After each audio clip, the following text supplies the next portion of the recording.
MacBook always creates massive hype among everyone due to its elegant looks and consistent performance. Previously in a video, I expressed my work experience with the MacBook 2015, and being a content creator, I was able to finish loads of work at a time without any setback. From the keyboard setup to battery life, I was well pleased with its overall performance.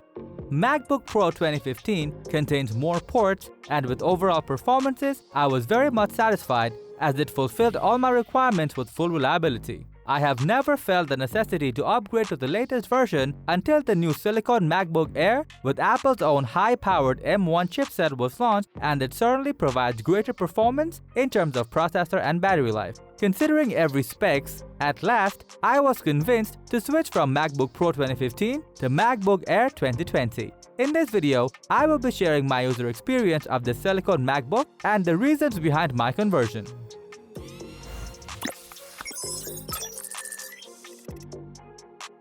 With every new release, Apple comes up with new features and better performance, but their products are so dynamic that you won't feel like upgrading to the latest version too often. The same goes for me as well. I also mentioned in my previous video that if Apple doesn't bring any revolutionary change, I might never upgrade. But the MacBook Air 2020 isn't only an evolution, but a revolution.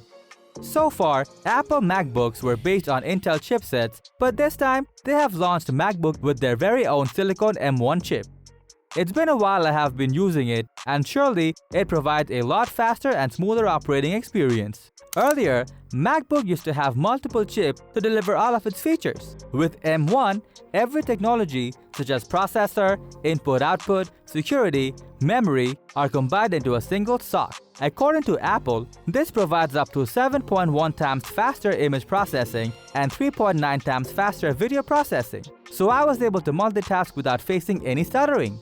This silicon MacBook shakes the benchmark test with its amazing performance. The Air with M1 scored 5,904 on the Geekbench 5.1 multi-core test, which is more than double compared to the Air with the Intel that scores only 2,738. It has also surpassed the score of 5,084 from the ZenBook 13 and 5,319 from the XPS 13, which clearly indicates how powerful this M1 MacBook is.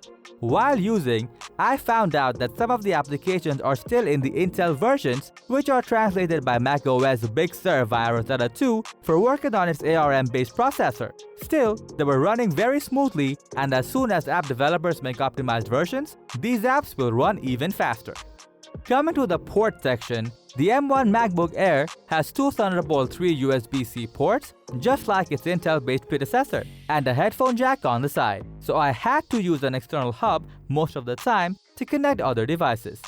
Many users complained about the previous MacBooks having a faulty touch bar and the keyboard didn't feel much comfortable. But this M1 MacBook has an incredibly responsive keyboard that allowed me to type with accurate input recognition. The key has sufficient travel distance that gives you a proper sense of typing. Moreover, it does not offer a touch bar, so I was feeling more like using my earlier MacBook. One thing I should mention here is, in our previous video, we misjudged the keyboard and mentioned it as a butterfly keyboard. Later, we figured out our version had scissor keyboard setup. Another thing that inspired me to shift is, it does not come with a fan for cooling, so I can have complete silent sessions while using it. This made it more lightweight, and I found it more convenient. Though it heats up a little in terms of long usage, I didn't find it to reach an unpleasant degree. A major upgrade to the Silicon series is the battery life, and undoubtedly, I am fully satisfied with its performance. Apple claimed that the MacBook would enable all-day battery life, and they have almost hit that mark. I have used it for web browsing, editing videos, and watched movies with an average 40 to 50% of the brightness, yet it ensured a total of 15 hours of battery life, which is quite amazing. I don't have to worry much about charging my MacBook frequently, and I can concentrate more on my work. However, upgrading to this MacBook Air 2020 model has been a great experience so far. It seems more convenient, provides consistent performance, can deal with loads of pressure, and all of these have certainly made it reliable to me. The M1 chip offers greater performance, making the MacBook even more battery efficient. In my perspective, it is not an upgrade, it is a breakthrough towards massive execution. That was all about my experience on upgrading from MacBook 2015 to MacBook Air 2020. Let us know your thoughts in the comment section. Like and share with your friends if you find this video helpful. Subscribe to the channel if you want more videos like this on your feed.